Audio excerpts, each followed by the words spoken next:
Uau! Uau!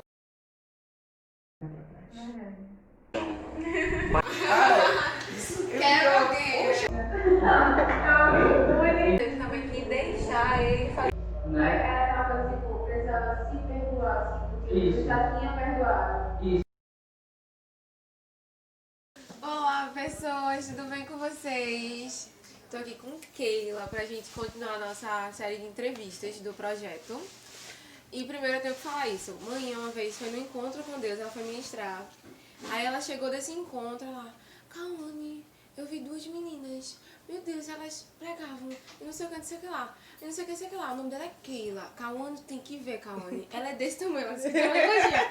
Ela é desse tamanho, mas ela é tão desenrolada. Ela faz isso, ela aquilo. E ela tem que ver ela pregando, Kawane. E passou, acho que uma semana falando de tu. Oh, meu Deus. Só que eu não sabia quem era. Aí quando eu fui falar com o pastor Wendel, ele fez assim, deixa eu te falei do projeto, ele fez assim, deixa eu te dizer uma pessoa, o nome dela é Keila, não sei o que, não sei o que lá, não sei o que. Aí eu, tá certo, errei teu nome a princípio, confundi. Aí depois, quando eu fui mostrar a minha mãe, fez, meu Deus, é Keila. Oxi, minha filha, Keila, não, vá, pode ir, vá fazer, marca com ela, ela é maravilhosa. Oh, meu Deus, E obrigada, é verdade, pastora. muito simpática, assim, porque que a gente não se conhecia, né? Sim, sim. Você amei conversar contigo. Olha Obrigada, que Carla. tu demora ainda. Eu fixo a conversa. Vai maravilhosa. Muito obrigada. Muito obrigada. E aí eu fiquei bem curiosa sobre um pouquinho de como tu chegou até aqui. Por isso que eu quero começar tudo perguntando como foi a tua conversão, como foi que tu conhecesse Jesus a princípio, teus primeiros passos, assim. Queria que tu me dissesse como foi. Então, né, quando a gente falou, né, desse momento da gente, eu comecei a pensar como foi. Eu lembro que foi no domingo à tarde, o pastor Sérgio pregou. Quando ele finalizou, ele fez o apelo, mas eu não fui. Aí encerrou o culto e no final do culto eu voltei, né, porque eu não conseguia sair dali sem aceitar Jesus. Eu me lembro assim, isso eu acho que eu tinha uns 13 anos. Era um domingo à tarde, assim, um culto bem tranquilo. E eu lembro de fazer assim, pastor Sérgio, eu quero aceitar Jesus.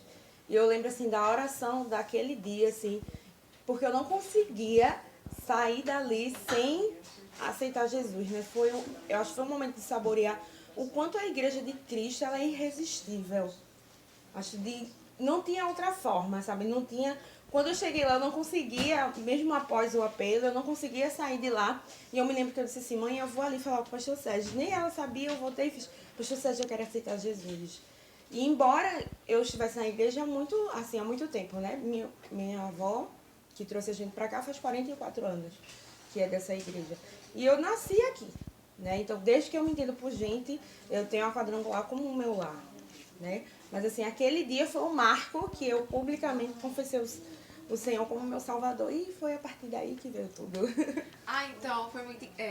Voltando à manhã, ela falou assim: ela é novinha. Faz tempo então isso, não faz? Faz tempo sim. Isso já faz o quê? Mais de 10 anos. Uma média de 10 anos por aí. Tremenda. E sabe uma coisa que. E daqui pra lá aconteceram muitas coisas, eu acredito. Aconteceu várias. E eu queria que tu me dissesse, assim, quando foi que tu visse um momento, porque queira ou não foi muito nova, 13 anos, né? 13 anos tu aceitaste Jesus, mas começou a adolescência, começou a puberdade, começou a ter vários acessos a muitas coisas, a muitas coisas. A gente sabe que tem nesse período de jovem. E eu queria que tu me dissesse, assim, como foi o fato de permanecer, de não desistir, e quando tu visse que não tinha mais como voltar atrás, que agora, assim, era pra frente, profundidade era mais, que não tinha mais como retroceder, que não se via mais em outro lugar. Eu acho que no momento que eu entendi a paternidade de Deus foi quando veio esse sentimento de assim, não há outro lugar porque eu pertenço a esse lugar. O meu DNA grita por ele porque eu vim dele. Então eu acho que foi quando eu vi assim que para onde eu iria, né? Aonde eu estaria. E é uma coisa que eu falo muito para os meninos lá na célula, é a respeito do livro de Efésios, né? No momento que ele fala assim, que nós fomos predestinados através de Jesus Cristo para sermos adotados. Então, ele me quis, ele quis você. Então, quando eu acho que isso veio com uma clareza que o Senhor iluminou, né, a mente da gente com essa palavra, eu acho que não tinha como voltar atrás, não tinha, sabe, eu nem pensei em voltar atrás, eu passei por muitas coisas, né, altos e baixos, mas na minha mente não se permitiu, graças a Deus, a dizer assim, que eu não poderia ficar sem Jesus. Porque chegou um momento de tanta dependência dele, tanta coisa que eu passei e ele esteve comigo, que eu não poderia recuar, não tinha a opção E voltar atrás, de voltar assim. atrás, porque ele me acolheu tão bem, a identidade veio tão grande enquanto filha, Uau. que isso não me permitiu olhar atrás. Isso não quer dizer que a gente não teve, eu digo assim, o Senhor agiu com muita misericórdia. E é uma coisa que eu vivo dizendo direto, quem me conhece sabe, é que improvável, mas escolhida. A gente tem tudo para dar muito errado, né? E isso é o que não só na minha vida, mas em várias pessoas, porque Satanás tenta calar uma geração. Satanás tem lá do início, ele já quer frustrar a criança, ele já quer pegar o adolescente e tirar do rumo, mas o Senhor está lá e o Senhor se responsabiliza. Aí eu acho que isso fez eu entender que eu não podia molhar só os pés, não poderia molhar só até os joelhos, porque começou a vir uma sede insaciável, porque eu quis mergulhar. E esse mergulhar, embora fosse mais seguro estar no porto, o mergulhar me permitiu conhecer uma dependência sobre ele. Isso fez eu crescer, amadurecer. Eu acho que eu posso dizer dessa, dessa, dessa trajetória, do tipo assim, a princípio tu foi atraída pelo fogo, e tu olhaste, tu fez assim, eu preciso desse fogo na minha vida, eu preciso aceitar. Aí tu se visse, tu foi lá, conheceu o fogo, e tu se visse numa situação em que não tinha como voltar, porque você sentiu que esse fogo cuidava, que ele te acolhia, que ele te direcionava, que ele não te queimava, ele não abusava de você, ele te amava, ele trazia um refrigério. E aí você, mesmo entre altos e baixos, eu acredito que você fez assim, não tem mais, não tem como ficar sem ele na minha vida. Isso. E eu acho que quando a gente fala de altos e baixos, as pessoas sempre associam, às vezes, que são projeções da gente fora da igreja, ou algo do tipo, mas você chega um momento que a gente entende que a alegria que vem do Senhor não é uma alegria, às vezes a gente se chateia com Deus porque a gente quer construir uma cisterna, sabe? Uma cisterna que traz alegria. Aí, às vezes, Deus não nos ajuda a construir essa cisterna e a gente se chateia. Mas Ele está nos preparando para ser a fonte dessa alegria. Amém. Então, a cada final de dia, eu penso assim, que a porção de alegria que eu saboreei é de total responsabilidade minha. Porque Ele deixou disponível. Então eu comecei a entender que esse processo de altos e baixos faz parte da vida e que a nossa alegria independe disso. Tanto faz o que aconteceu, porque ela não mora em coisas frágeis, em coisas que podem falhar, mas ela está segura na fonte que é o próprio Cristo. E Ele jorra. Então, quando por mais coisas que você tenha passado, por mais coisas que você tenha sentido, talvez quem está assistindo também tenha passado determinadas coisas, Ele continua sendo bom.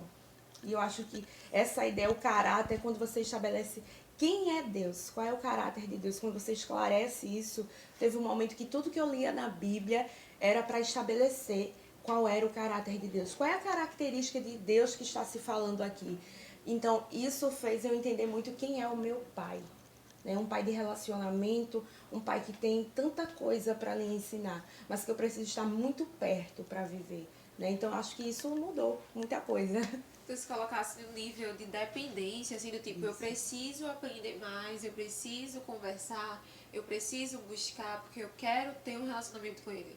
Tu se colocasse no nível de dependência, pra tanto que amadureceu, tanto pessoalmente como espiritualmente, no evangelho, em todas as áreas, porque tu literalmente buscasse aprender o caráter do pai, estabelecendo sua identidade e podendo permanecer. Isso, eu acho que permanecer. Algo que eu também tenho dito no Culto Jovem é que o troféu não é de quem nunca caiu, mas o troféu é de quem permaneceu.